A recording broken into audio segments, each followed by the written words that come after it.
204 test match में एक बार फिर से टीम इंडिया हार गई है और यह हार सभी भारतीयों का दिल तोड़ देने वाली हार है। इस हार के बाद तो लोग आकर ये भी बोल रहे हैं कि यार क्रिकेट छोड़ देना चाहिए, टीम इंडिया का क्रिकेट देखना ही छोड़ देना चाहिए। मतलब कि क्या क्रिकेट खेल रहे हो यार, इतना गंदा तरीके से कौन हारता है यार। और अगर अभी तक आपको बुरा नहीं लग रहा ना, तो वो ट्रिविल शेड का रिएक्शन देख लेना, समझ रहे हो ना क्या रिएक्शन है। आप कमेंट बॉक्स में जाकर देख लेना, और नहीं तो दोबारा हाईलाइट देख लेना अगर आपने देखा नहीं हो तो, वरना सोशल मीडिया पर भी काफी तस्वीरें वायरल हो गई, वो भी समझ में आ जाएगी। ये सब देखने के बाद भी अगर मोटिवेशन नहीं आ रहा है ना, तो गुरु फिर आपका कुछ हो नहीं सकता। मतलब कि यार क्या जिंदगी हो गई है, सुबह उठो उसी उम्मीद के साथ कि चलो यार कुछ सुबह नया होगा, लेकिन सुबह 5 बजे उठकर मैच देखो और टीम इंडिया का तो वही हाल है, वही हाल है भाई साहब, उससे बाहर नहीं निकल पा रही। और मतलब कि रोहित शर्मा जो हमारे कप्तान साहब हैं, ये कितना अनलक्की है, इसको देखो। 3-0 से हार कर आए थे अपने ही देश में 3-0 से न्यूजीलैंड से हारे थे। समझ रहे हो, वहां पर स्पिन नहीं खेल पा रहे थे और यहां पर ये तेज गेंदबाजी नहीं खेल पा रहे। तो भाई साहब फिर टीम इंडिया करेगी क्या? अपने घर में आप स्पिन नहीं खेल पा रहे हो, है ना, ऑस्ट्रेलिया में आप तेज बॉलिंग नहीं खेल पा रहे हो, फास्ट बॉलर्स को नहीं खेल पा रहे हो, तो फिर आप क्या करोगे? आप 90 ओवर नहीं खेल पा रहे हो। अरे जीतना छोड़ो, आप मैच को ड्रॉ नहीं करा पा रहे हो भाई साहब। 123 पर 3 विकेट था, उसके बाद 155 पर आप ऑल आउट ही हो गए। आखिरी 32 रन के अंदर भारत के 7 विकेट गिर गए। आप समझिए क्या कहानी हुई होगी। ऑस्ट्रेलिया को देख लो यार, ऑस्ट्रेलिया ने अपने 10वें विकेट के लिए जो पार्टनरशिप करी थी ना, वो भी 50 रन की थी। और यहां तो हमारी भारतीय क्रिकेट टीम आखिरी के 7 विकेट 32 रन के अंदर गंवा रही है। रोहित शर्मा की जो कप्तानी है भाई साहब, उस कप्तानी पर अब सवाल खड़े हो रहे हैं। चौथे टेस्ट मैच में जो हार भारत को हुई है ना, तो हार से बहुत सारी चीजें हैं। पहला तो ये कि यार हम लोग वाटर गावस्कर ट्रॉफी को जीतने का जो सपना है ना, वो अब खत्म हो चुका है। दूसरा, WTC में जाने का सपना भी खत्म हो गया। तीसरा ये कि अब रोहित शर्मा और विराट कोहली से आगे सोचना पड़ेगा, अब इनकी विदाई पक्की है ना। लोग भी बोल रहे हैं कि यार कब तक झेलोगे भाई साहब, कब तक झेलोगे, है ना। विराट कोहली वही गलती करते, रोज रोज वही गलती करते, वही बाहर जाते हुए गेंद के सामने बल्ला चलाते और फिर विकेट देकर चले जाते, बार बार वही गलती कर रहे भाई साहब। सुबह सुबह मैच स्टार्ट होने से पहले भाई साहब विराट कोहली प्रैक्टिस कर रहा था कि मैं उसी गेंद को छोड़ूंगा, लेकिन फिर पैसेंस टूटता है और उसी गेंद पर बैट चला देते हैं। लंच से ठीक पहले वो मिचेल स्टार्क को अपना बैट, अपना विकेट देकर चले जाते हैं, है ना। ऋषभ पंत से भी वही गलती देखने को मिलती है। जब आप मैच जीत नहीं सकते हो, आपको मैच ड्रॉ कराना है, तो फिर क्या मतलब भाई साहब, आपको छक्का मारने का क्या मतलब है? उससे जीत तो नहीं रहे थे आप। अच्छा छक्का पड़ भी जाता तो भी क्या होता, कुछ नहीं होता, फिर भी नहीं जीत रहे थे, क्योंकि 5 के आसपास आपका रन रेट चल रहा है, आप नहीं जीत पा रहे हो। 3 विकेट आपके ऑलरेडी गिर चुके हैं, लेकिन नहीं भाई साहब, छक्का हमें मारना है, और फिर आउट होकर चले गए। जब गौतम गंभीर साहब कोच बने थे, तो कोच बनते समय इन्होंने कहा था कि यार एक ऐसी टीम तैयार करेंगे हम लोग जो मतलब एक ही दिन में 450 रन मार दे, है ना, और लगातार 3 दिनों तक बैटिंग करें। ऐसी टीम तैयार करेंगे। क्या टीम तैयार कर रहे हो?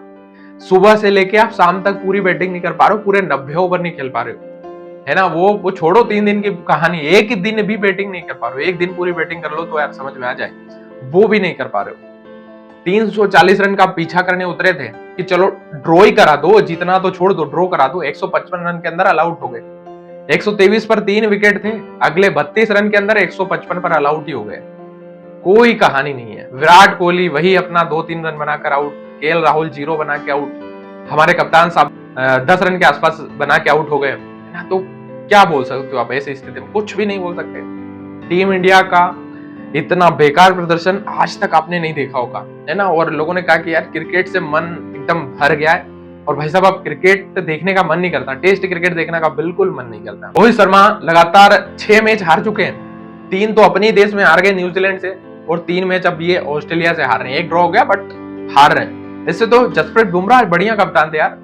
बिना रोहित शर्मा की टीम इंडिया ऑस्ट्रेलिया आई थी, है ना, और प्रेशर होता है पहले मैच में तो, लेकिन भाई साहब उसके बावजूद जसप्रीत बुमराह ने क्या गजब की बॉलिंग करी और भारत को पहला टेस्ट मैच जिताया। लेकिन जैसे ही रोहित शर्मा की एंट्री टीम इंडिया में होती है भाई साहब, फिर तो लंका लग गई टीम इंडिया की। उसके बाद तो फिर 1 हार 1 ड्रॉ और फिर हार, है ना, सारी चीजें। आज का मैच तो डेफिनेटली आप उसको ड्रॉप में लेके जा सकते थे, लेकिन नहीं लेके जा पाए, है ना। आप तो बोल रहे हैं कि यार पुजारा को वापस बुलवा लो। आप सोच रहे थे कि यार पुजारा वो टुक टुक बैटिंग करता है, रहाणे टुक टुक बैटिंग करते हैं, इनको हटाओ, कुछ अच्छे खिलाड़ी लेकर आओ। ये देख लो आप, मतलब स्थिति ये हो गई कि यार पुराने खिलाड़ियों पे भरोसा नहीं रहा और नए खिलाड़ियों पर भी भरोसा नहीं है, तो फिर अभी टीम इंडिया का क्या होने वाला है।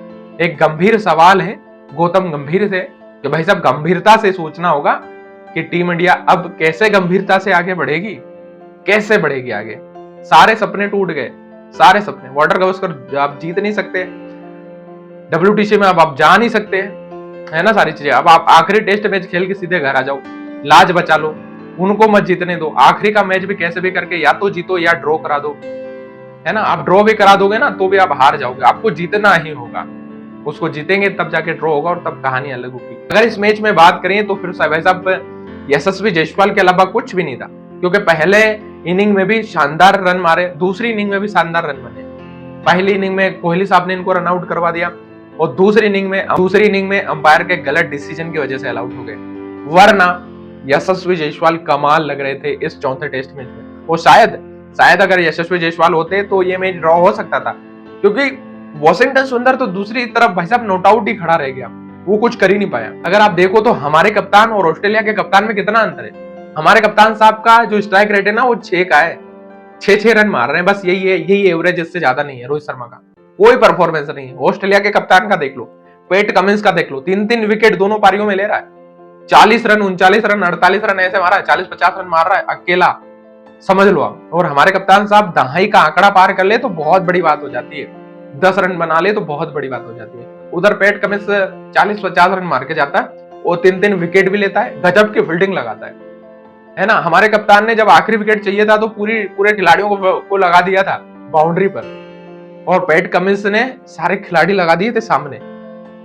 तो ना तो रोहित शर्मा की कप्तानी, ना रोहित शर्मा की बैटिंग, ना रोहित शर्मा की फील्डिंग, कुछ भी चौथे टेस्ट मैच में नजर नहीं आया। वेल आपको क्या लगता है, कमेंट बॉक्स में जाइए और इसका जवाब जरूर दीजिएगा। भारत की हार का क्या कारण है और क्या टेस्ट मैच देखने लायक बचा भी है अब।